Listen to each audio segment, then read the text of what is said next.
안녕하세요. 현업중개실무 전수입니다. 자, 이번 시간은 공장 창고 중개에 대해서 말씀을 좀 드리겠습니다.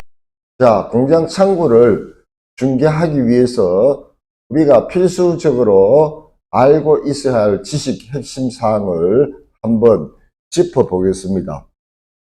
공장과 창고는 보통 특수 물건으로서 주로 대부분 아파트나 상가, 주거용, 상업용 부동산을 거래를 하는데, 이 특수 물건인 공장 창고 같은 경우는 좀 지식이 있어야 되고 거래 경험이 있어야지 원활하게 거래를 할 수가 있습니다. 그래서 공장 창고는 한번 해보시면 진입 장벽이 좀 높기 때문에 경쟁에서 덜 치열하고 좀 지식을 알고 공부를 하신다면 거래를 하는 것도 매출에 큰 도움이 될 것이다, 이렇게 생각이 듭니다. 자, 공장 창고를 중개하기 위해서 알아야 할 핵심 사항을 크게 1번에서 9번까지 9가지 항으로 지금 분류를 해놨습니다. 이런 내용들을 알고 있어야지 중개가 가능하다 이거예요.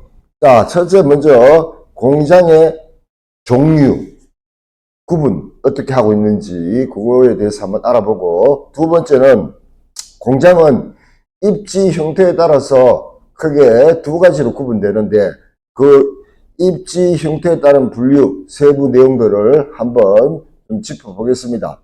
다음 세 번째는 공장의 특히 개별 입지인 경우에는 용도 변경 관련해서 핵심을 한번 짚어드리고요. 네 번째, 또 공장을 중개하기 위해서는 기본적으로 재원 사항을 알고 있어야 합니다. 네, 이런 정도를 알고 있어야지 거래를 시킬 수가 있고, 이 물건이 1, 20만 원짜리 1, 200만 원짜리 물건도 아니고 수십억짜리 물건을 거래를 시키는데 그것을 알고 있어야지 믿고 맡길 수가 있어요, 손님은. 그래서 대화 몇 마디 해보면 이 중개사가 알고 얘기하는지 아니면 대충 잘 몰라서 얘기를 하는 건지 금방 알고 있어요. 자, 다섯 번째는 공장 시세 파악법에 대해서 알아보고요. 여섯 번째는 특약 정리 및 확인 설명서 작성법. 일곱 번째는 공장 매매 계약서 작성 방법. 여덟 번째는 공장 계약 시에 어떤 서류를 첨부를 해야 되는지. 아홉 번째는 공장 총량제.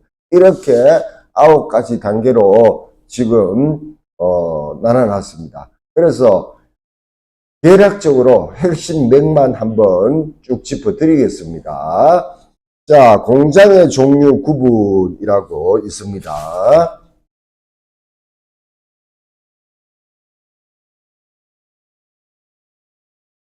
자, 공장의 종류인데, 용도 지역별 건축 조경표라고 많이 들어봤을 거예요. 건축 조경표.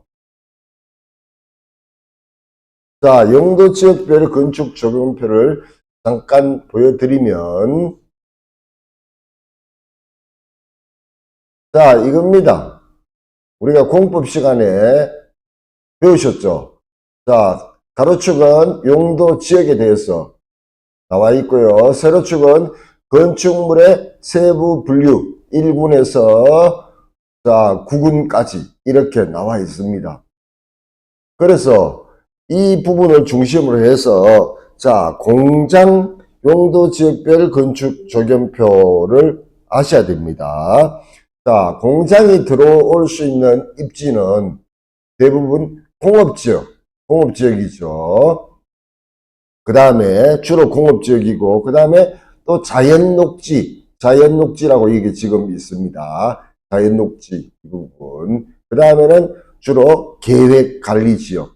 그래서 전 용도 지구 중에서 공업지역 자연녹지 계획관리 주로 이 부분들에 공장이 들어올 수 있다. 이렇게 보시면 될 거예요. 그래서 여기 보시면 자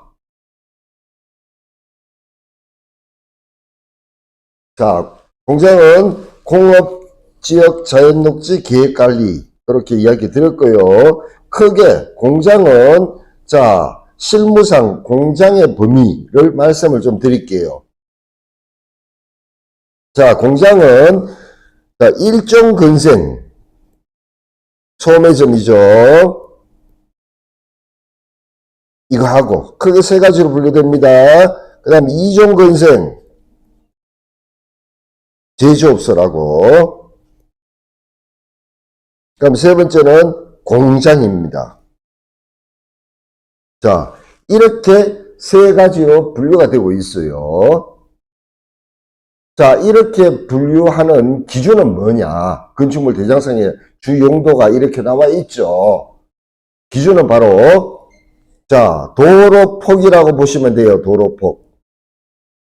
접해 있는 건물의 도로폭에 따라서 진입도로폭에 따라서 이렇게 공장 허가가 나고 분류가 되는 겁니다.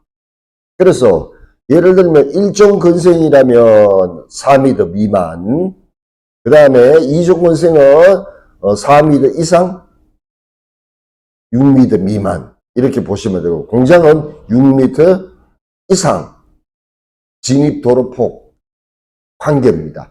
이걸 기준으로 해서 허가를 낸다 이 말이에요. 크게 세 가지로 구분되고. 그러면 보통 우리가 공장에서 일종건생 소매점 이거는 소매점 가능하고 이거로 인허가 내서 이종건생 제조업소는 불가하죠. 그래서 지목을 보시면 지목 이거는 보통 대로 돼 있어요. 그 다음에 이종건생 제조업소는 이거는 규모가 1로 갈수록 규모가 큰 거다 이렇게 보시면 되고, 이거로 승인이 났다 그런 경우는 일종 소매점 이것도 물론 가능합니다. 이때 여기서 주의할 것은 이종건생인 경우에는 크게 두 가지로 보셔야 돼요. 면적이 500평방미터를 기준으로 해서 500평방미터 이하냐 아니면 500평방미터 초과냐, 바닥 면적이. 이종건생에서 500평방미터 이하인 경우에는 이종건생 제조업소가 가능하고, 바닥 면적이 500평방미터 초과인 경우에는 공장까지 가능하다 이거예요. 그래서 이거는 지목이 뭔가요? 대 또는 장으로 돼 있다, 지목이. 그 다음에 공장은 물론 규모가 가장 크니까 일종건생 소매점도 가능하고 이종건생 제조업소도 가능하고 공장까지 모두 등록이 가능하다 이거예요. 그래서 이 공장은 면적 관계없이 이종건생은 면적을 따지잖아. 공장은 면적 관계없이 허가가 가능하다 이거예요.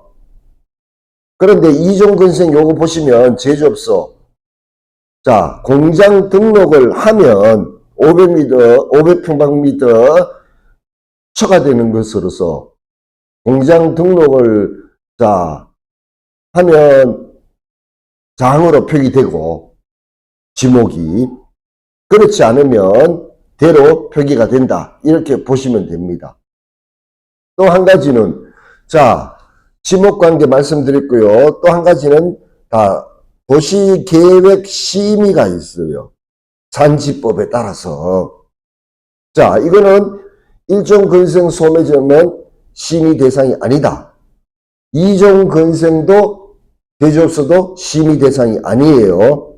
단 공장인 경우는 심의 대상이 맞다. 산지법에 따라서 도시계획 심의를 받는 거예요.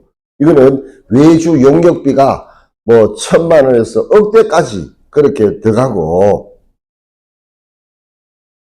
소요 기간 몇 개월 걸리고 또 안되면 조건부 심의, 재심의까지 그렇게 들어갈 수가 있다. 심의 받는 그러면 내용은 무엇인가? 뭐 예를 들면 주민통행 지장이 있나 없나 그런 여부, 그 다음에 민원 소지 문제, 그 다음에는 환경 문제, 대기, 뭐 수질, 소음, 진동 등 이런 것을 다 심의를 해서 통과가 돼야 된다 이거예요. 자, 그렇게 보시면 됩니다. 그 다음에 한 가지 더, 소매점, 일종건설 소매점. 실제로 용도는 공장처럼 활용을 하지만 법규에서는 제조행위를 금지하고 있어요. 불법이다 이 말이에요. 그렇게 알고 계시고, 자, 이종건설 제조업소 요거에 지금 바닥 면적이 있는데 요거는 제조시설만 따지는 것이 아니고 제조시설 건물 외에 사무실, 창고, 부속시설 면적까지 합쳐서 그렇게 따지는 겁니다. 참고하시고요. 그런데 자, 도로폭을 기준으로 자 따진다고 했어요. 그러면 6m 이상이지만 자 공장으로 자 6m가 이상 되지만 이거 경우 공장으로 허가받지 않는 경우도 있어요. 이종건설 제조로. 이는 왜냐하면 자 공장으로 받을 때는 심의도 받고 기간이 허가 기간이 오래 걸린다. 그렇기 때문에 이종건설으로 허가 기간이 짧고 비용도 저렴하기 때문에 이거로 허가를 많이 받는다. 이렇게 보시면 되고요. 그래서 실무에서 보시면 전체 공장 등록 비율이 전체 얼마 안 됩니다. 뭐 한 10%에서 20% 정도밖에 이내다. 이렇게 보시면 되고 대부분 공장 등록까지는 필요 없고 이종건설. 그러나 자 대외적으로 뭐 제조해서 납품을 하고 그런 경우는 또 공장을 또 등록하죠. 그래서 자 건축물 대장에 공장의 주 용도를 얘기를 하면 앞에 진입 도로 폭이 유추가 가능하겠죠. 그래서 자 만약에 공장 일종건설 소매점이다. 그러면 진입폭이 4m 미만이죠. 좁다 이거예요. 승용차 교차 통행 이런 거는 교차 통행은 불가능하다. 그렇게 유추해 볼 수가 있어요. 자, 그러면 자, 기본적인 설명은 좀 드렸고 두 번째 공장 입지에 따른 분류. 자, 요거에 대해서 자, 말씀을 드릴게요. 자, 공장 입지. 자, 입지 형태라고 되어 있어요. 자, 입지 형태는 크게 두 가지로 나누고 있습니다. 개별 입지하고 그 다음에는 계획 입지. 이것을 알고 있어야 됩니다. 자, 개별 입지는 보통 일반적으로 개인 공장 이렇게 이야기를 하죠. 개인이 보유하고 있는 이제 소형 토지에 공장을 건축할 때 개별 입지 그렇게 이야기합니다. 실무에서. 그 다음에 계획 입지 이거는 실무에서 뭐 산업단지라고 얘기를 하고 있어요. 산업단지. 보통 산업단지라면 뭐 국가나 아니면 뭐 지자체, 건설사에서 큰 토지를 매입을 해가지고 분할해서 수분양자에게 이제 매각하여 공장을 건축하고 있는 그런 형태를 말하는 거예요. 이 두 가지로 구분이 된다. 그러면 자 이런 것들은 예를 들면 국가산업단지, 뭐 지방산업단지, 농공단지, 외국인 기업 전용 단지 이런 거를 말하는 거예요. 자 개별 입지 이거는 보통 공장 설립 승인에 의한 승인을 받는 거다. 그 다음에 창업 사업 계획 승인에 의한 승인을 받고 그렇게 다릅니다. 그러면 대표적인 용도 지역을 보면 자, 우리가 용도 지역은 처음에 말씀드렸다시피 자, 공업지역이나 자연녹지, 계획관리 이런 데가 주로 공장이 들어올 수 있는 곳이다. 실무에서 그렇게 말씀을 드렸어요. 자, 용도 지역을 보시면 거의 대부분 개별 입지는 자연녹지 건폐율 20%, 그 다음에 계획관리 건폐율 40% 이런 지역입니다. 그러나 계획 입지 같은 경우는 공업지역이다. 그러면 전용 공업, 일반 공업지역, 중공업지역 알고 계시죠? 그죠? 그런데 입지를 한다. 이렇게 생각하시고요.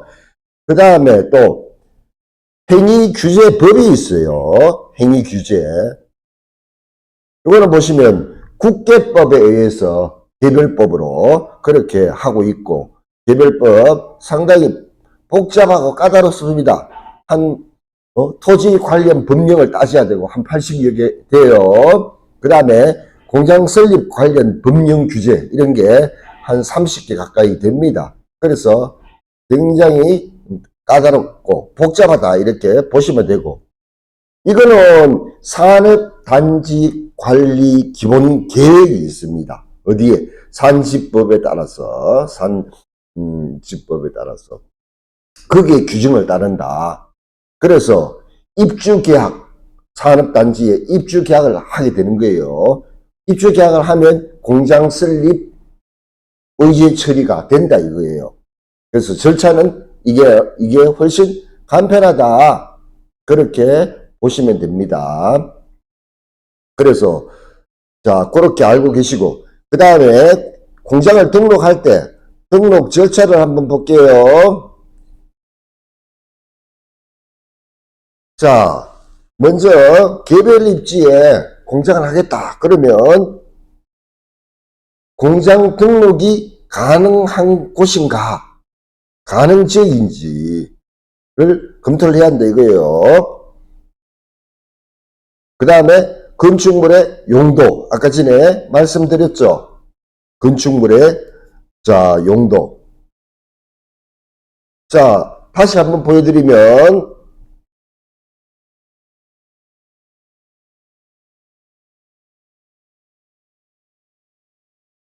자 여기 보시면 지금 도시지역에 자 우리가 지금 세 가지를 말씀드렸는데 공장 창고는 어디 있나요? 여기 공장이 보이네. 그죠? 전림 기준표에 공장 그 다음에 창고 있네. 그럼 2군에 공장 창고가 가능하다. 그럼 공장 창고를 가로축으로 보시면 거의 자 공업지역에는 검은 거 여기 허용되어 있죠. 검은 거 허용. 그 다음에 꽃표는 금지. 동그라미는 도시군 계획에 참조해라. 그러면 자 공장 창고는 공업지역에는 거의 다 검은 거예요. 들어갈 수 있다. 자 그 다음에 보시면 자 이종건생 제조업소라고 이야기했어요. 규모가 좀 작은 거. 여기 보시면 제조업소라고 여기 있네. 그죠? 네. 제조업소. 이거는 주로 자연녹지 또는 생산관리로 그렇게 보시면, 계획관리 지역으로 그렇게 보시면 되고. 그 다음에 제일 규모가 작은 일종건생, 자, 소매점이라고 있습니다. 그렇게 보시는 거예요. 지역별로. 가로, 세로로 해서. 상가의 용도 우리 배우셨죠? 특약반에서. 상가의 용도 지역별 건축 기준표하고 똑같이 그게 맞아야 된다. 똑같이 적용되는 거예요. 자, 그래서 가능 산업 등 시설군의 자, 가능 건축물의 용도 이거를 확인을 해야 되고 그 다음에 또 조례 이런 것도 반드시 확인을 해야 되겠죠. 그 다음에 또 환경 요소 이런 것도 검토해야 되고 반드시 사업자 등록증 업태가 제조업으로 돼야 되고 산업분류 코드, 산업분류상 제조업으로 돼야 된다는 것. 그래서 공장 등록 가능 여부를 먼저 확인하고 그 다음에는 관할 지자체입니다. 지자체에 공장 등록을 한다 이거예요. 그래서 자 아까 전에 이야기했듯이 이종건생 제조업소 같은 경우에는 면적에 따라서 500평방미터를 기준으로 해서 이상인 경우는 의무라고 보시면 돼요. 이때는 제조시설 설치 승인 신청을 받으시고 제조시설 설치 승인 그거를 승인 신청을 해서 승인을 받고 공장 설립 등의 완료 신고를 하고 현장 조사가 나옵니다. 그러면 공장 등록증을 발급하는 그런 절차로 되어 있다는 거 아시고 그 다음에 하기 전에 서류 공장 설립을 하기 위해서는 서류가 공장 등록 신청서, 사업계획서 이런 것을 사업계획서 세부적으로 업체 현황, 공장 현황, 시설 상태, 그 다음에 공장 생산 공정도 이런 것들을 다 서류를 갖춰서 제출 작성하면 담당자가 현장 조사 나와서 공장 등록증을 발급하는 그런 구조로 되어 있다. 됐나요? 그다음 계획 입지는 간단하다고 말씀드렸어요. 자, 첫째는 절차는 산업단지 관리공단에 입주 계약을 체결하면 된다 이거예요. 그러면 의제 처리, 공장 설립으로 의제 처리 된다. 그러면 산업단지 관리공단에 입주계약 신청서를 작성하시고 사업계획서, 입주계약서 이런 거를 작성하면 됩니다. 그러면 공장 설립 완료 신고가 된다. 공장 등록이 된다. 이때는 물론 이거와 같이 설비, 기구류 이런 거 등을 다 이거는 설치를 미리 해놓고 해야 된다는 것. 반드시 시설 이런 부분들을 설치를 다 하고 신청을 해야 한다는 것. 그러면 하면 담당자가 현장 조사가 나옵니다. 그래서 공장 등록증이 발급되는 그런 순서로 되어 있다. 그때 매매할 때는 우리 중개사가 알아야 되겠죠. 자, 중개사가 이런 내용들을 기본적으로 알고 있어야지 대화가 서로 돼야지 이런 사람들의 매매가 나왔다. 그러면 내용을 모르면 거래시키기가 어렵습니다. 믿고 못 맡긴다 이거예요. 이런 내용이 가장 기본적이기 때문에 그럼 매매 시 매도인은 또 매수인이 이제 이런 준비를 했는 거 완료 시에 매도인은 처분 신고를 관리공단에 해서 마감해야 된다 하는 거. 그런 내용들을 말씀을 드렸고요. 기본적인 사항입니다. 알아야 할 필수 사항이요. 그 다음에는 말씀을 드리는데 용도 지역에서의 공장 설립 가능이라고 말씀드렸어요. 그래서 용도 지역에서 그 다음에 또 행위 규제 이런 부분들 하고 공장 등록 절차 말씀을 계속 드렸어요. 앞에서. 다음은 개별 입지의 공장 등록 요건 및 구비 서류가 있습니다. 개별 입지는 건축물 대장상 용도가 공장이어야 하고 면적이 500평방미터 이상 그 다음에 500평방미터 미만이라도 이종건생 제조시설로서 공장 등록이 가능하다라고 말씀을 드렸어요. 그래서 만약에 건축물의 용도가 다른 거다. 그러면 어떻게 우리가 상가할 때 매매 때 배운 것처럼 용도 변경을 해야 된다. 공장이어야만 하는데 다른 거로 되어 있다. 그러면 공장으로 용도 변경을 해야 된다는 것. 그 다음에 앞에서 말한 제조업 사업자 등록의 형태가 제조고 산업분류 제조업으로 돼 있어야 된다. 그 다음에 같은 지번에 공장 등록된 업체가 없어야 됩니다. 등록된 기존 업체가 있을 경우에는 폐지를 해야 되고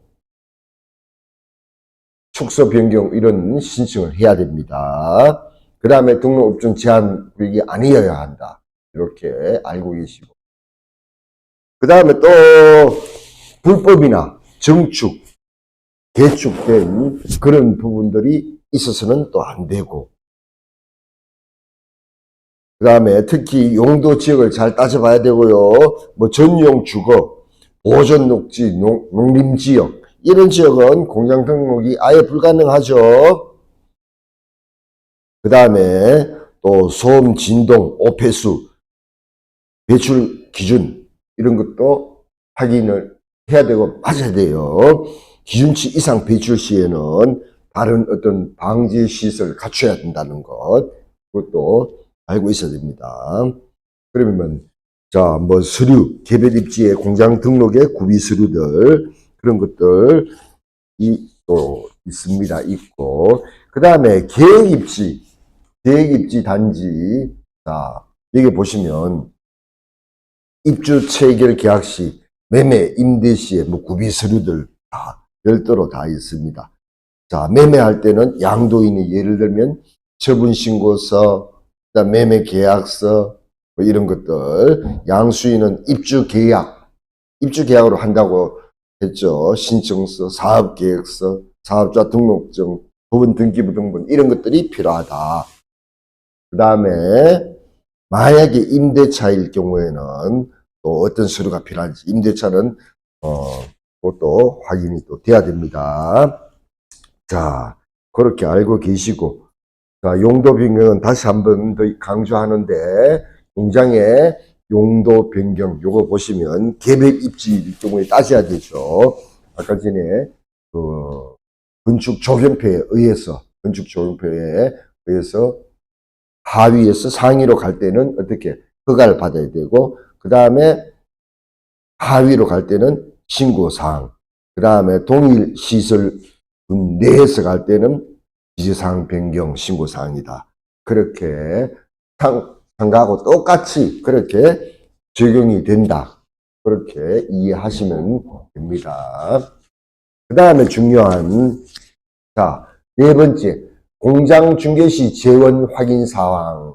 이것이 4번 사항이 중개하고 직접적으로 관련이 있는 사항이죠. 자, 이거 내용이, 자, 앞에서 얘기한 것은 공장을 중개하기 위한 기본 지식들의, 자, 내용인데, 이거는 실질적으로, 직접적으로 중개를 하기 위해서는 이 4번 내용을 잘 아셔야 됩니다. 자, 먼저 한번 볼게요. 자, 계약 전력, 정기 정설, 정기 승합, 청고, 호이스트, 진입도로 이 조건들이 상당히 중요한 공장 중개 때 알고 있고, 그 다음에 계약서 확인 설명서에 써넣어야 될 필수 사항이죠. 자, 그러면 한번 알아보겠습니다. 자, 먼저 계약 전력이라고 나오네요. 계약 전력.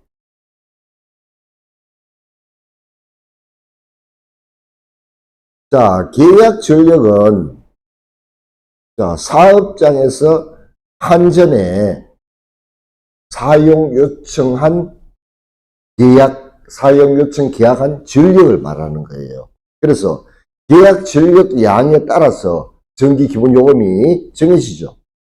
그래서 우리 중개사가 계약 전력 물론 말로도 들어봐야 되고 확인법은 한국전력 123번에 전화해서 확인해 볼 수도 있고요. 그 다음에는 전기요금 청구서로도 확인 가능하고요.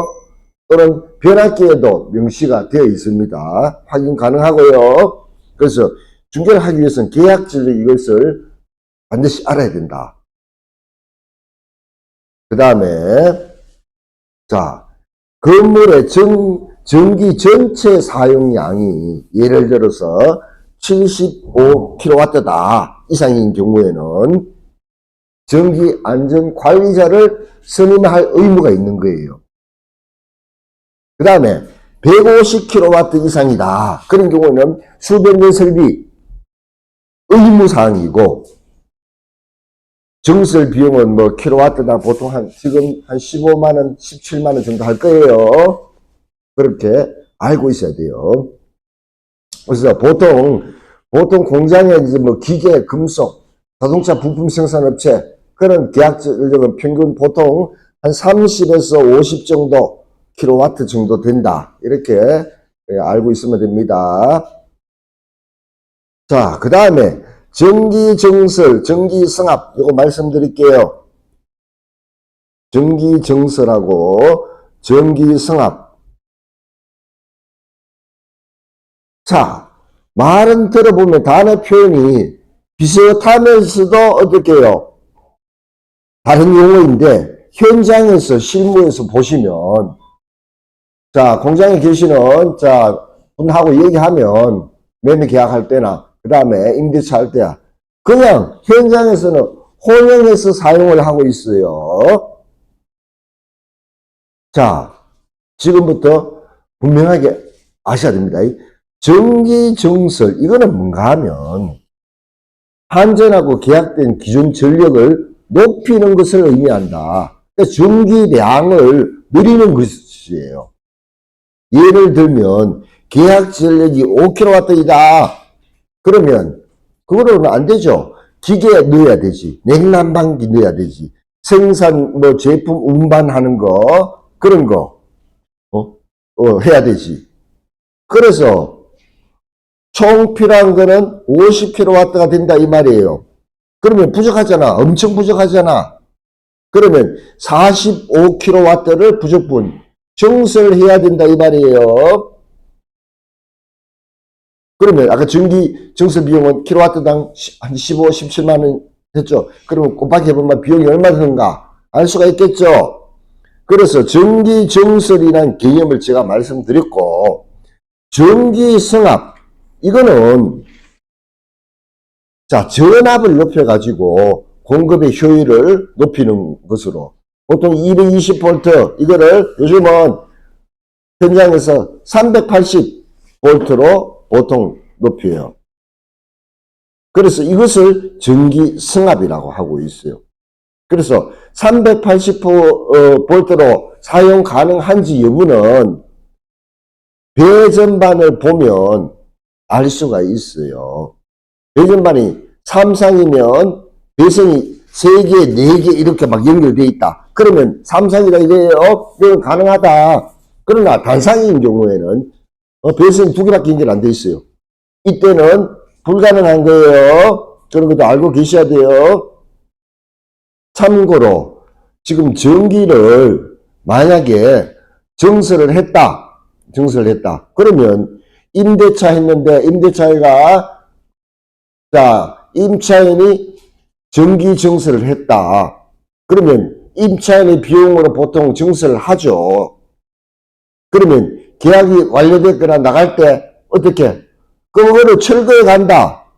그런 거 아니에요. 보통 상가 같은 경우에 시스템 에어컨을 설치해 가면 철거해 가는 경우가 있죠. 임차인이. 철거비가 더 들게.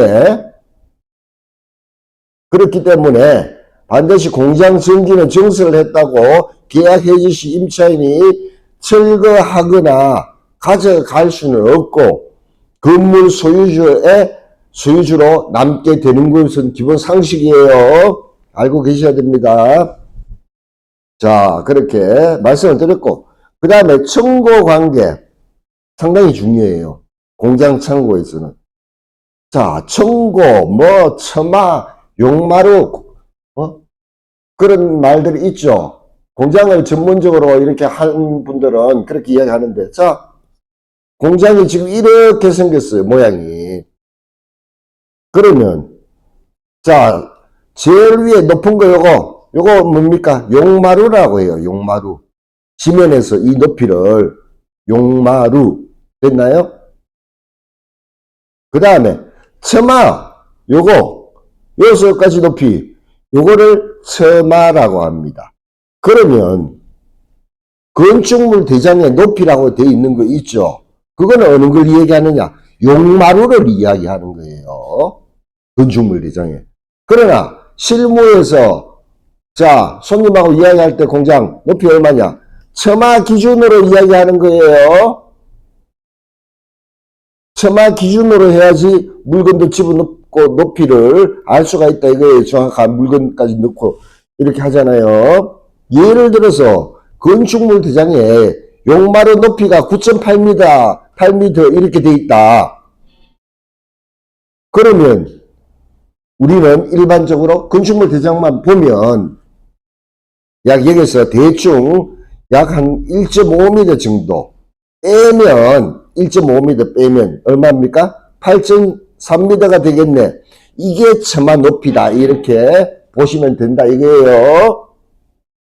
그래서 이 실제 높이 청고, 자 현장에서 이야기하는 거는 처마 높이를 말하고 최소 높이가 6m 이상이 되어야만이 임대 놓을 수 있는 어떤 임차인의 범위가 넓어진다고 보면 되는 거예요.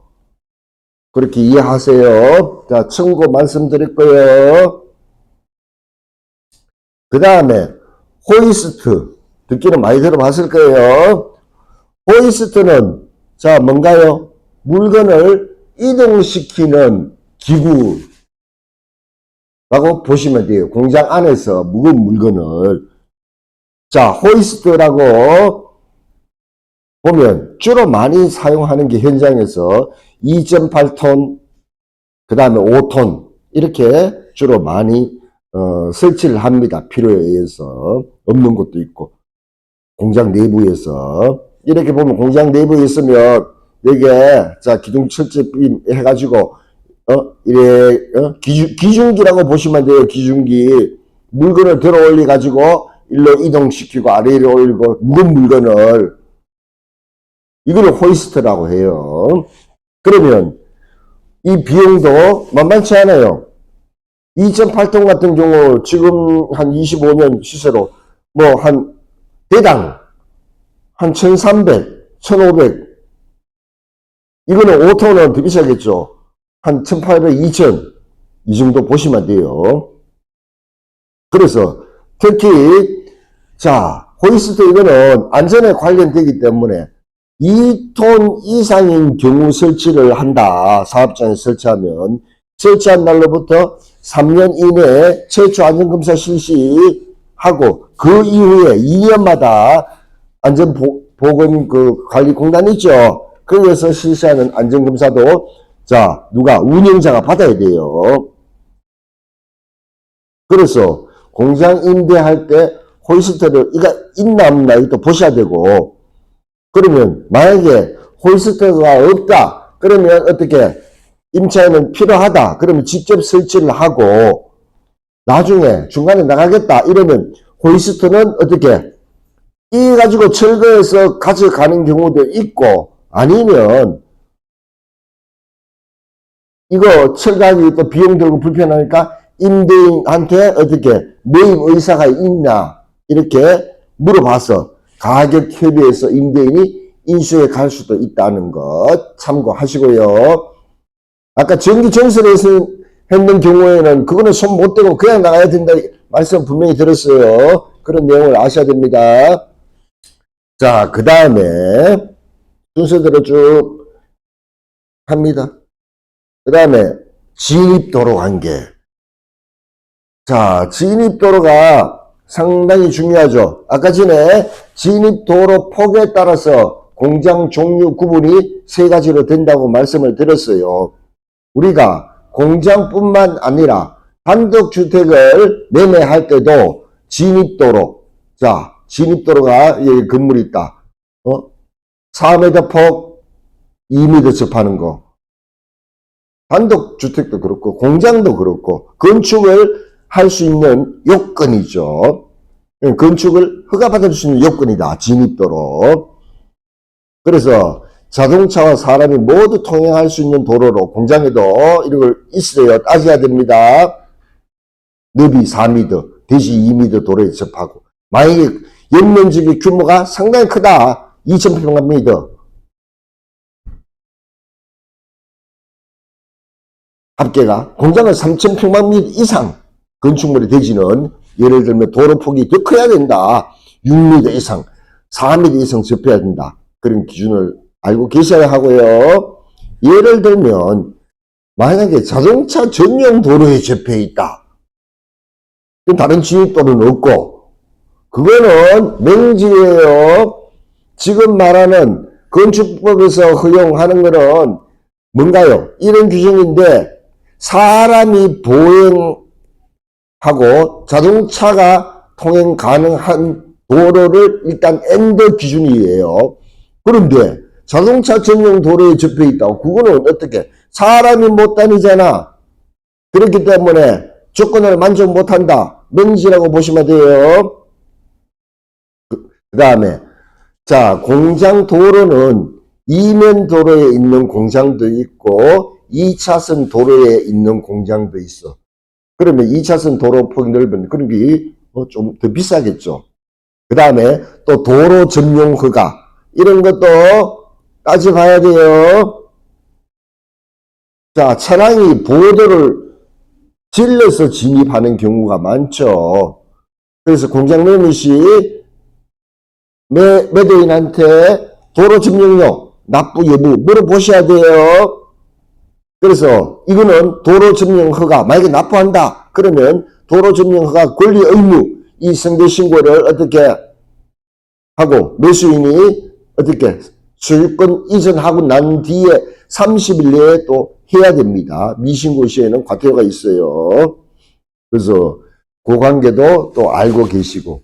그런데 참고로 이렇게 해야지 건축허가가 난다. 그런데 시골에 저 산골짜기에 가보면 도로 폭이 이렇게 되지도 않아. 그런데 집들은 건축이 돼 있어요. 사람이 살고 있고 건축이 돼 있다. 도로 폭도 4m가 아니고 좁아요. 1m밖에 안 돼. 그런데 집을 지을 수 있다. 이는 왜 그럴까? 건축허가 왜 내주는? 자, 이거는 예외사항이다. 각 지자체마다. 자, 시골 땅 구석구석까지 이런 건축법에 따른 도로 규정을 적용하면 시골에는 집 지을 곳이 없다 이거예요. 그렇기 때문에 시도 조례마다 다 예외사항대로 해서 이런 데는 집을 지을 수 있도록 해놨다 하는 것. 그 다음에 진입도로가 있으면 반드시 어떻게 매매를 할 때는 진입도로 자 건물에 대한 것과 건물 건물 및 토지죠. 건물 및 토지 이게 그 다음에 진입도로 같이 계약서에 작성을 해주시고 그 다음에 안분도 하고 안분이라면 만약에 10억에 팔아달라 그러면 건물 및 토지가 예를 들어서 9억이고 진입도로가 뭐 1억이다 이렇게 안분을 중개사가 우리 특약반 시간에는 상가 부분에 전원주택 단독주택 할 때 안분 부분 말씀을 좀 드렸어요. 그거를 중개사가 이거 누가 해주는 게 아니에요. 안분을 법무사도 안분 전담 법무사 아니면 못해요. 그래서 그런 것들도 좀 아셔야 돼요. 그래서 진입도로가 없을 경우에는 어떻게 해야 되냐. 뭐 지역권을 설정하나 아니면 일부를 매입을 해가 만약에 빈 땅에 공장을 건축해서 하겠다. 그러면 어떻게 여기에 땅을 매입을 해야 되죠. 일부 지분을. 그러면 보통 때 여기에 도로의 땅값보다 도로 땅값이 얼마 안 하는데 공장을 짓겠다 하는 걸 딱 알면 지분을 좀 넘기달라고 하면 금액이 어떻게 얼토당토않게 비싸게 부르죠. 그런 부분들도 좀 알고 있어야 한다. 진입도로 관계 말씀드렸어요. 그 다음에는 자 외부 컨테이너 관계 자 공장에서는 자, 컨테이너 관계. 이것도 중요합니다. 공장에서는 사무실, 이 컨테이너가 있으면 공장 건물이 있고 옆에 컨테이너 나가는 데가 있죠. 이 용도가 참 여러 가지로 활용도가 높다 이거예요. 사무실이나 창고나 뭐 직원 휴게실로 쓰는 경우 있고, 그래서 공장 외부 마당에 갖다 놓습니다. 설치한다 이거예요. 그래서 마당 바닥하고 고정을 안 시켜요. 이동도 용이하게, 설치 이동 용이하게 해놓게. 그래서 이런 것은 필요하다. 그럼 임차인의 비용으로 설치를 하고 퇴거 시에 철거하거나 아니면 이것도 임대인한테 좀 가격에 임대인이 매입하라 이렇게 할 수도 있는 거예요. 그래서 컨테이너를 외부 마당에 설치할 때는 신고사항이에요. 그래서 임차인이 직접 신고를 해야 되고, 이때는 어떻게 임대인의 동의가 있어야 되고, 그 다음에 임대인의 인감증명 서류, 그거를 임대인이 교부를 해줘야 된다는 것, 그렇게 알고 계셔야 됩니다. 자, 그 다음에는 공장 시세 파악법이라고 했어요. 자, 공장 시세 파악법은 자, 크게 세 가지로 구분이 된다. 시세가 얼마냐? 그냥 인근 그 토지 시세 있죠. 그거를 공장에 같이 유추를 해서 유추 비교하는 방법이 있고, 인근 토지 시세를 유추해서, 그 다음에는 이제 정확하게 실제로 이제 그 가치가 얼마인가, 가격이 얼마인가, 가치평가법.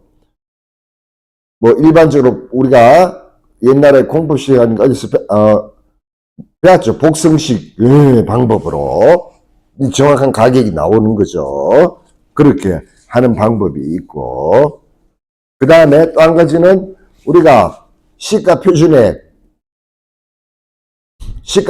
조회로서 자, 위텍스 들어가시면 안분해가지고 하는 방법. 그렇게 크게 세 가지로 구분이 된다 보시면 돼요. 그래서 유추비교법, 이거는 정확한 금액이 좀 될 수는 잘 없어요. 자, 유추 비교한다. 이게 좀 어려운 건데 핵심만 좀 간략히 좀 설명을 드릴게요. 이게 좀 제일 까다롭고 좀 어려운 내용이에요. 자, 요거는, 자, 현장에서, 바로 현장 가서, 빠르게 어떻게, 이 시세가 어느 정도 하겠다. 뭐, 빠르게 판단할 수 있는 그런 방법인데, 자, 말씀을 좀 드릴게요. 자, 1번 유추 비교법. 자, 요거는 토지 위치에 따라서 공장 건축비는 달라지지는 않고, 보통 건축 원가를 통해서 빠르게 공장 그 가치를 비교 판단하는 거예요. 그래서 자, 우리가 공장 원래 건축 비용은 평당 얼마? 약 400만 원. 이렇게 뭐 어떤 공장을 짓는 거에 따라서 다르지만 보통 400만 원을 치면, 보통 공장은 어떻게 해요? 제일관리 지금 건폐율을 40%잖아요. 건폐율이 40%니까 그러면 이거는 40% 하면 4, 4, 16, 160인데 한 150으로 그냥 계산 편하게 150만 원으로 잡는다 이게요. 그래서 자, 이거는 공장 건축 시 들어가는 모든 비용을 합한 뒤에 이를 건물이 아닌 토지 면적 기준으로 나눠가지고 평균 건축 비용이 얼마다 이렇게 하는 거예요. 좀 어려운 내용인데 이거는. 그래서 신축 공장의 시세가 얼마냐?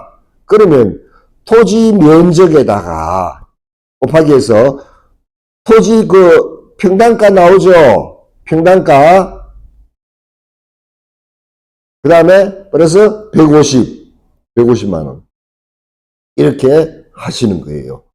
이거는 상당히 좀 어려운 내용인데, 자, 그래서 한번 자, 예를 들어 볼게요. 그러면 연식이 또 오래되면 신축급은 보통 신축급이 있고 중간급, 구축급 공장이 신축급은 보통 5년 이내 된 거를 신축급이라 해요. 공장은 중간급은 5년에서 10년, 구축급은 10년 이상 돼 있는 거를 구축급이라 하는데 연식이 오래되면 어떻게 시세가 각각 5년 이내 시세 이 신축급에 비해서 이거는 거의 비슷하게 보고 10년 지나면 시세가 이 사이는 한 5% 뭐 한 10% 빠지고 그 다음 이 사이는 20% 빠진다 이거예요. 이것도 참고하시고. 자, 그러면 예를 들어서 유추 비교 한번 말씀을 드려볼게요.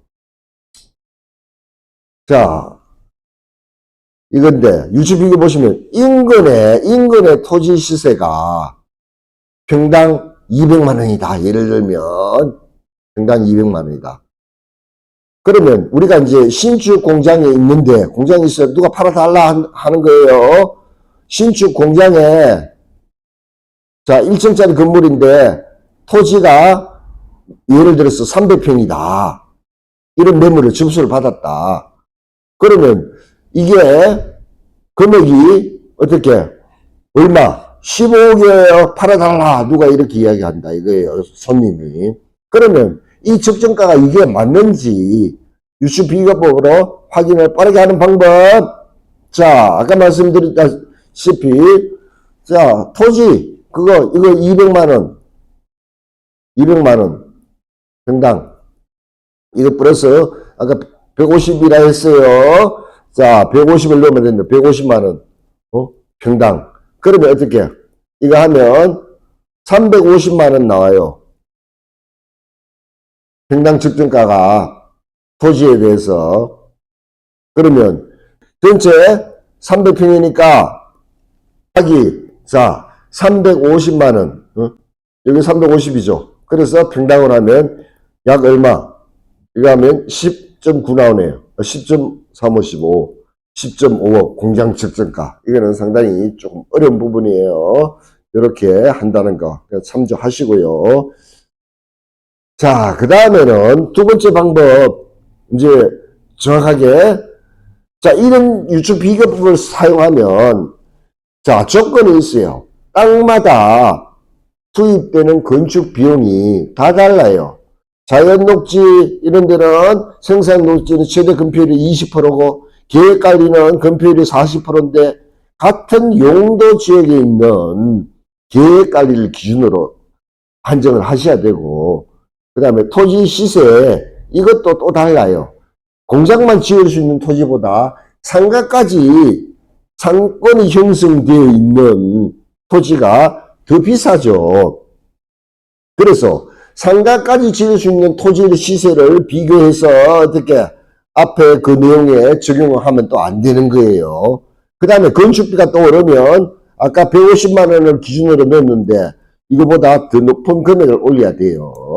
그런 부분들이 있다는 것. 왜? 공장 건축비는 또 용도나 규모, 품질, 위치에 따라서 건축비가 일반적으로 달라집니다. 예를 들면 식품 공장이나 뭐 또 의약품 공장은 위생 환경을 따져봐야 되잖아. 그렇기 때문에 특수한 또 재료를 넣어서 건축을 한다 이거예요. 그 다음에 규모가 큰 거, 이런 규모 공장에 큰 것이 있다. 그러면 평당 건축비는 어떻게 낮아지는지. 왜냐? 대량 구매하기 때문에 그런 것도 있고 그 다음에 품질 부분도 있죠. 고품질 사용하면 당연히 건축비가 높아지는 거고 그 다음에 교통이 편리한 위치에 공장을 짓는다. 그러면 토지 가격이 어떻게 높아지기 때문에 건축비도 당연히 또 높아지는 거예요. 그런 부분들이 또 고려가 돼야 한다는 것 참고하시고 그러면 자 아까 전에 이야기한 실제 공장 가격의 가치가 얼마인가 복승식이라고 이야기했어요. 그러면 토지 가격은 공시가 곱하기 보통 공시가 현실화율을 해서 1.5배 곱하고 자, 건물 가격 구할 때는 연면적 곱하기 건축비용, 건축비 곱하기 그 다음에 잔존연수, 잔존연수. 오래되면 가격이 빠진다고 이야기했죠. 그래서 총 평균 수명을 보통 복성식에서는 40년을 기준으로 한다. 40년 총 수명을. 그래서 40년에다가 현재 연수가 얼마냐 곱하기 100으로 하면 감가 적용이 된다 이거예요. 자, 그러면 한번 예를 들어 볼게요. 자, 예를 들어 보면 토지가 이게 평당 자 500만 원이다. 평당 이 대지가 100평이고 공장에 그 다음에 공장에 건물 연면적이 200평이다. 그러면 준공 후에 예를 들어서 20년이 됐다. 이 공장을 적정가는 20억에 팔아달라. 손님이 그래요. 그러면 적정 가격이 맞아야지 문의가 들어오는 거지. 20억에 팔아달라. 적정가를 확인해 보니까 10억밖에 안 된다. 공장을 매매하고 하는 사람들은 그런 것만 공장만 하죠. 그러면 이동도 많이 하면서 공장 이동도 해보고 저도 해보고 적정가를 알고 있어요. 그런 사람들은. 우리가 자 예를 들면 상가 같은 경우 단란주점 유흥주점 하는 사람들은 맨날 그것만 해요. 딴 데 옮겨가면서 그것만 해요. 그러면 인허가관계, 내부적인 인허가관계는 그런 사람들이 일반 중개사, 중개상가 중개사보다 더 잘 알아요. 그것만 하기 때문에. 그래서 아까 처음에 이야기했듯이 자, 이 공장 창고를 거래시키기 위해서는 그 사람들이 알고 있는 거 이런 그 이상으로 알아야지 팔아먹을 수가 있다 이거예요. 자, 여기서 자, 딴 이야기 했는데 자, 이럴 때 토지 가격부터 한번 구해봅시다.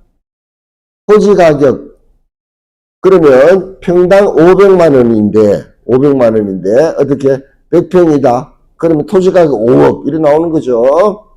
자, 건물 가격 연면적 200평이다. 곱하기 자, 건축비 뭐 요즘 한 400만 원 잡읍시다. 종류에 따라 다 다른데 400만 원 평당.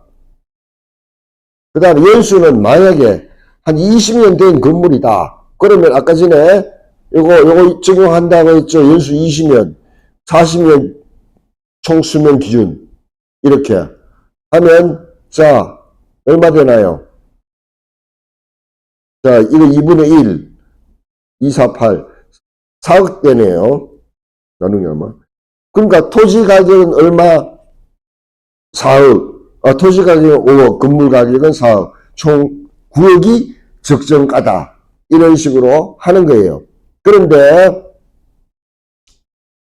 자, 임대 시세는, 보통 임대 시세는 신축 기준에 따라서 평당 임대 시세에 건물 평수를 자, 곱하면 되는 거고, 10년, 20년이 지나면 10%, 20% 이것도 똑같이 어떻게 인하가 되는 거예요. 임대할 때는 보통 매매할 때는 어떻게 주로 기준이 공장을 매매할 때는 보통 기준을 토지를 기준으로 보통 보시고 자, 그 다음에 임대할 때는 건축 면적, 건물에 대한 면적, 건축 면적 그거에 따라서 가격이 정해진다 이래 보시면 돼요. 그 다음에 보증금하고 월세 보통 월세 100만이다. 그러면 우리는 상가하고 좀 달리 이거에 10배를 보통 일반적으로 보증금을 잡는다. 참고하시고요. 자, 복선식 끝났고 세 번 마지막으로 위택스에 들어가시면 시가 안분액 시가 표준액으로 자, 조회해서 안분해서 계산 가능하다는 것 참조하시고요. 그래서 공장 시세 파악은 자, 좀 세부적으로 공부를 좀 하셔야 됩니다. 하시려면. 그 다음에 자, 6번째 특약 정리 및 확인 설명서. 자, 특약 및 확인 설명서는 특약반 과정에서 특약 내용은 설명을 드렸고요. 기본적인 내용은 자, 그 내용을 그대로 적용을 하시면 되는 거예요. 거기서 조금 추가되는 거 숫자 바꾸고 그 특약이 완벽한 특약이다. 그렇지만 특약만 갖고 있는 거, 특약만이 그걸 가지고만 되는 건 아니에요. 말씀드렸잖아. 경험이 좀 쌓이고 실력이 있고 그래야지 대화가 돼야지 같은 특약이라도 거래를 시키기 쉽다는 거. 확인 설명서는 뭐로 하나요? 확인 설명서는 자, 일반 공장인 경우에는 비주거용으로 하면 됩니다. 공장 재단이라고 또 있어요. 뒤에 나오는데 그거는 임목 광업재단 공장 재단용 그거로 선택을 하는 거예요. 그 다음에 확인 설명서에 건물 공시지가 그거를 공시가격을 어디서 찾아야 되냐 헷갈리가 뭐 구청에 물어보니 하는데 위택서에 시가 표준액을 확인하셔가 기재를 하시면 됩니다. 그게 거의 다 나와요. 그러니까 내외부 시설물 상태, 그 밖에 시설물 상태 있죠. 그게는 그 밖에 시설물 상태는 전기 용량, 그 다음에 오수 정화 시설 양, 호이스트 이런 것들을 기재하는 거예요. 그래서 자, 공장 매매 계약은 자, 공장 매매 계약 자, 이 관계 말씀드린데 크게 공장 매매 계약은 작성법은 크게 세 가지가 있어요. 첫째, 공장만 매매한다. 공장만 매매. 뭐 토지하고 건물 이런 경우가 있고 공장만. 두 번째는 자, 공장 매매하고 그래서 안에 있는 기계, 기구, 설비 같이 매매하는 경우도 있어요. 세 번째는 그 다음에 공장 재단 포함해서 공장 매매 이렇게 세 가지가 구분되고 있어요. 우리들이 대부분 공장 계약서 쓰고 왔다 매매했다. 그럼 대부분 이 경우죠. 그러나 기계기구도 같이 넘기는 경우도 있죠. 사용할 만한 거 같은 업종의 사람이 들어온다. 이것도 같이 넘겨라. 이런 경우가 있어요. 그 다음에 공장 재단. 자, 공장 외에 기계, 기구, 설비가 어떻게 포함되어 가지고 매각 목록에 포함되어 가지고 매매하는 것을 이야기를 하는 거예요. 그래서 자, 일반 공장하고 공장 재단을 보시면 건물 등기부를 보시면 달라요. 자, 공장 재단은 자, 안에 기계, 기구, 설비를 등기를 해놨다 이거예요. 그래서 건물 등기부 보시면 일체로 같이 넘긴다. 표제부에 건물의 표시, 등기 운임 및 기타 사항에 공장 재단의 구성물로서 공장 재단 등기 접수 몇 년, 언제, 몇 호라고 이렇게 등재가 되어 있어요. 또 토지 등기부에 보시면 등기 원인에 공장 및 공장 재단 저당법 몇 조에 의해서 건지당권 설정 계약 등재로 구분이 되어 있다는 거. 그래서 지금 공장 재단 이런 거는 그냥 뭐 웬만큼 해서는 거래하기가 쉽지가 않아요. 경력이 꽤 쌓여야 된다. 자, 이거 보시면 부동산 공장 앤드 기계기구인데 같은데 기계기구가 등기부에 가치 일체로서 들어가 있다 이 말이에요. 가치 일괄 매각을 해야 된다. 그러면 돈 빌릴 때 건지랑 처음에 공장 시작하겠다. 그러면 이 기계까지 같이 어떻게 저당을 잡는다 이거예요. 설비까지. 그래서 이거는 전문가 영역으로 기계, 기구 포함해가 설비 목록까지 별도로 다 나와야 된다 이거예요. 감정평가가 또 들어가야 돼요. 매매할 때는. 그래서 확인 설명서도 임목 공장 재단용 그걸 사용해야 되고요. 이 부분은 좀 경험이 좀 많이 써야 된다. 그러면 일반적으로 우리가 하는 거는 공장 매매. 이거는 공장에 대한 지식 앞에서 말씀드렸는데 그걸 좀 세부적으로 좀 아셔야 되고. 그래서 그 다음에 또 조심해야 될 것은 놓치기 쉬운 거는 그게 내부 상태가 공실인지 아니면 전기수도 배수, 가스, 통신 이런 그 부분을 매매 대상에 포함되는지 놓치는 부분 많아요. 포함되는지 여부도 확인 분명히 하셔야 되고요. 그래서 확인 설명서는 비주거용을 작성. 그 다음에 이거인 경우에는 이거는 자, 두 번째 경우는 첫 번째 거는 이것처럼 하시면 되고 이거는 이제 권리금 계약 이렇게 보셔야 돼요. 상가에 우리 권리금 계약 있잖아요. 권리시설 양도 양수 계약으로 하시면 된다 이거예요.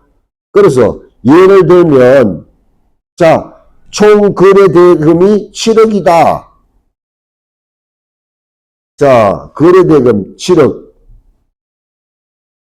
공장에 대해서 거래대금이 7억이다.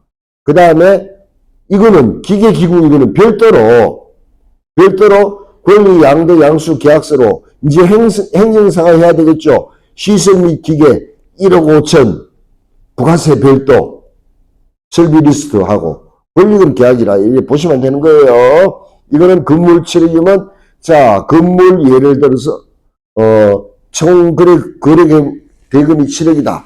그러면 건물 2억, 토지 5억, 안분해서 건물은 부가세 얼마? 10% 추가해서 2천만 원.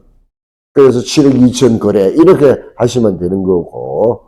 됐나요? 그런 개념을 좀 알고 있어야 된다. 또 조심해야 될 것은 뭔가 하면, 기계, 기구, 설비 이거를, 자, 넘길 때, 혹시, 리스가 아닌가? 확인해야 돼요. 또는 소유자가 딴 사람일 수도 있어요. 이 기계 기구가 리스인가 소유자 제3자 소유자가 아닌가 반드시 확인을 하셔야 돼요. 자, 그런 내용들을 자 말씀드렸고 참고로 실거래 신고는 예전에는 막 없었잖아. 공장하고요. 22년도 이후부터는 이제 실거래 신고도 다 되는데 참고로 3번 사항 경우는 공장 재단은 실거래 신고 대상이 아닙니다. 참고하시고요. 그래서 자 이런 것들 만약에 두고 간다. 내가 이거를 2번 거래를 할 때 기계기구가 두고 간다. 쓸만하면 어떻게 쓰고 쓸모없으면 어떻게 안 쓴다. 그러면 중고기계업자한테 매각하거나 아니면 아예 못 쓰겠다. 좀 치워달라고 하면 어떻게 고철가로 처분도 할 수 있어요. 자, 그런 내용 알고 계시고 공장 계약 시에는 일반적으로 어떤 서류를 첨부해야 되는지 기본적으로 등기부 그 다음에 이런 거 기계 기구 설비 있으면 목록 리스트가 나와야 되고 현황 사진이 있어야 되고 그 다음에 인허가증 허가증 그거 반드시 확인을 하셔야 된다는 것 그렇게 말씀을 드릴게요. 그 다음에 공장 총량제 마지막으로 있는데 자 공장 총량제라고 한 번씩 들어보신 분도 있을 거예요. 자 공장 총량제 뭔가 하면 국토부가 보통 3년 단위로 해서 공장 건축 각 시도별로 해가지고 공장 건축 허용 면적을 총량으로 정하고 있어가지고 그 시도는 그 범위 내에서 1년 단위로 이렇게 시군에 배정을 받는다 이거예요. 그래서 뭐 예를 들면 몇 년 동안에는 경기도에 배정된 공장 물량은 얼마 뭐 한 한 2년 동안에 250평방미터의 일반 물량을 어떻게 배정을 받는다 이거예요. 그 다음에 특별 공급 물량 또 그렇게 받아요. 그래서 그 해당하는 시군은 공장 총량을 모두 어떻게 소진해야지 어떻게 이제 공장 건축 허가를 내줄 수가 있고 또 남는 뭐 면적 이런 것들은 다시 반납을 하거나 또 다른 지역에 재배정을 하고 그렇게 하고 있어요. 그래야지 수도권에 어떤 뭐 과밀 집적을 방지하고 시군의 어떤 균형적인 발전을 촉진하기 위해서 그런 것을 만들어 놨어요. 그래서 공장을 건축하기 전에 반드시 해당 지역에 공장 총량이 충분한지 이것은 반드시 확인을 하셔야 되고, 총량이 남아있지 않다. 그러면 어떻게 건축 허가 못 받는 거예요. 다른 조건 만족하더라도. 그래서 그 배정된 지역에서만 공장을 설계하고 건축할 수 있다는 것. 그 어디서 확인하냐? 자, 그거는 지자체, 국토부에 확인을 본인이 직접 누가 하려고 하는 사람 직접 확인을 해주는 것이 좋다. 자, 이 정도로 해서 이제 간단하게 핵심 맥만 전체적으로 우리가 매출을 극대화하기 위해서는 우리 중개사가 자, 주거용 상가 반드시 하셔야 되고요. 그 다음에 좀 경험이 많이 쌓이고 그러면 공장 창고는 어떻게 앞에서 얘기했듯이 진입 장벽이 높기 때문에 아무나 못해요. 그렇기 때문에 자기가 좀 열심히 공부를 하시고 좀 배우시고 그래가지고 공장 창고를 한번 해보시면 중개보수도 높고 경쟁도 별로 없어요. 오로지 공장만 하는 사람은 그 전문적으로 공장만 하기 때문에 이런 부분도 나중에 경력이 좀 쌓이시면 좀 해보시고 그렇게 하면 매출에 큰 도움이 된다. 이렇게 자 지금은 간략하게 이런 부분들을 중심으로 해서 공부를 하시고 해야지 어떻게 공장 거래를 시킬 수가 있다는 것 그렇게 자 말씀을 드렸습니다. 네, 이상입니다. 수고하셨습니다.